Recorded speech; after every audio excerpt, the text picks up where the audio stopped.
السلام علیکم ورحمۃ اللہ وبرکاتہ۔ تسبیح میں وظیفوں میں وظیفے کا سردار، ٹاپ والا وظیفہ، ایک ایسا وظیفہ جس سے انسان دنیا میں بھی کامیاب اور برکتیں بھی اتنی ملتی ہیں کہ پوچھو مت، اور آخرت میں تو اس کی برکتیں بے شمار ملتی ہیں اسے۔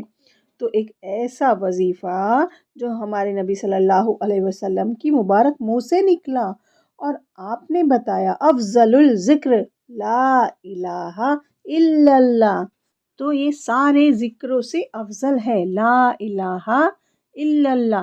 اس کا اگر مطلب سمجھ کر پڑھیں گے تو اس کا روح سے لے کر باڈی تک پوری سرفراز ہو جاتی ہے۔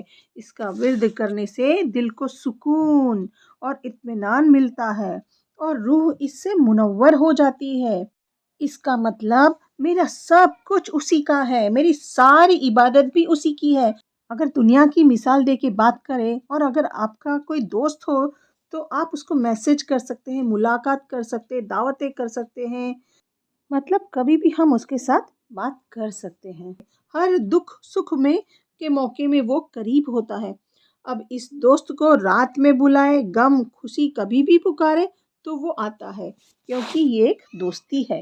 اور اگر ہمارا دل کا رشتہ، قلبی تعلق اوپر والے سے ہو جائے تو، گہرا تعلق ہو جائے تو پھر انسان پریشان نہیں ہوتا، کوئی ٹینشن نہیں رہتی کہ یہ مشکل، یہ پرابلم کہ میرے ساتھ کون ہوگا، میرے ساتھ کون کھڑا ہوگا میری مشکل میں۔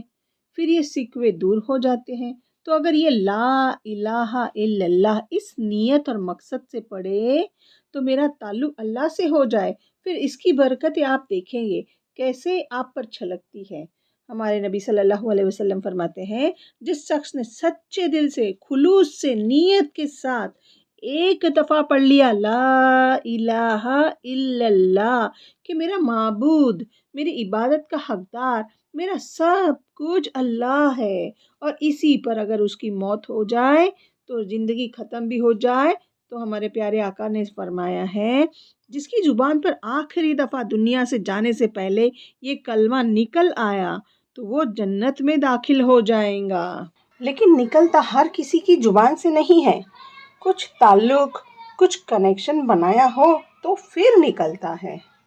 تو یہ کلمہ اٹھتے بیٹھتے چلتے پھرتے پڑھتے رہے، یہ پکے دل سے پڑھے، یہ نہیں کہ زبان سے پڑھتے ہیں پر عمل بالکل اس کے الٹے۔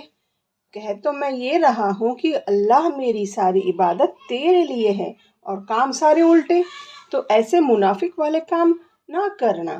پھر جب قیامت کا دن ہوگا تو اس کی برکات کیا ہوگی؟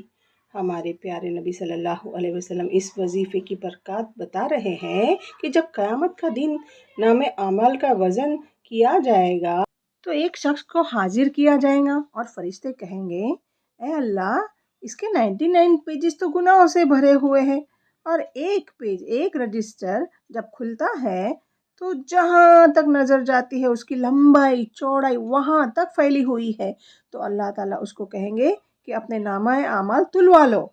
تو وہ بندہ شرمندگی اور ندامت سے کہے گا، میرے تو سارے پیجز گناہوں سے بھرے ہوئے ہیں، میرے تو پلے کچھ ہے ہی نہیں، ابھی تو ایک پیج، ایک رجسٹر کا ہی یہ حال ہے، تو 98 پیجز بھی تو گناہوں سے بھرے ہوئے ہیں، کیا ہوگا میرا؟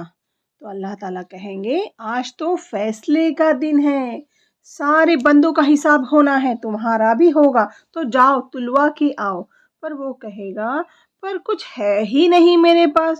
تو اللہ تعالیٰ کہیں گے کہ ترازو کے پاس تو جاؤ، دیکھو کچھ نکلے گا۔ تو فرشتے ایک پیج، ایک رجسٹر نکالیں گے اور کہیں گے، زندگی میں ایک بار اس نے پورے خلوص کے ساتھ، پوری نیت کے ساتھ اللہ کو اپنا معبود اور عبادت کا حقدار مانتے ہوئے یہ کلمہ ایک ہی بار پڑھا تھا، ایک بار پڑھا تھا کہ لا الہ الا اللہ، اور مان کے پڑھا تھا کہ میرا سب کچھ وہ اللہ ہی ہے۔ وہ پھر کہیں گا، ایک کارڈ، ایک پیج ایک طرف اور دوسری طرف 99 کارڈ، تو اس کا کیا مقابلہ ہوگا؟ تو پھر بھی اللہ تعالیٰ کہیں گے نہیں جاؤ تلواؤ. تو جب فرشتے وہ ایک کارڈ، ایک چھوٹا سا پیج، چھوٹا سا وظیفہ جو اس نے پڑھا تھا زندگی میں ایک بار، وہ ایک طرف پلڑے میں رکھا اور دوسری طرف 99، تو وہ کارڈ جو 99 والے تھے وہ رجسٹر اوپر اٹھ گئے، اور ایک طرف جو ایک رجسٹر کارڈ ایک پیج والا پلڑا نیچے جھک گیا. تو سوچو جب ہمیں کچھ نہ ملنے والا ہو اور ہمیں اتنا بڑا خزانہ مل جائے تو ہمیں کتنا بڑا جھٹکا لگے گا، اچھا لگے گا نا، ہماری خوشی کا کوئی ٹھکانہ نہیں ہوگا.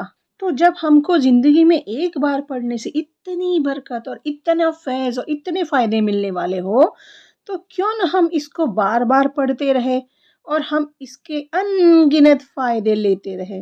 تو اللہ تعالیٰ سے دعا ہے کہ یہ کلمہ ہم بار بار پڑھتے رہیں اور پورے خلوص اور پورے دل سے پڑھنے کی اللہ تعالیٰ ہمیں توفیق عطا فرمائے. آمین ثم آمین. السلام علیکم ورحمۃ اللہ وبرکاتہ.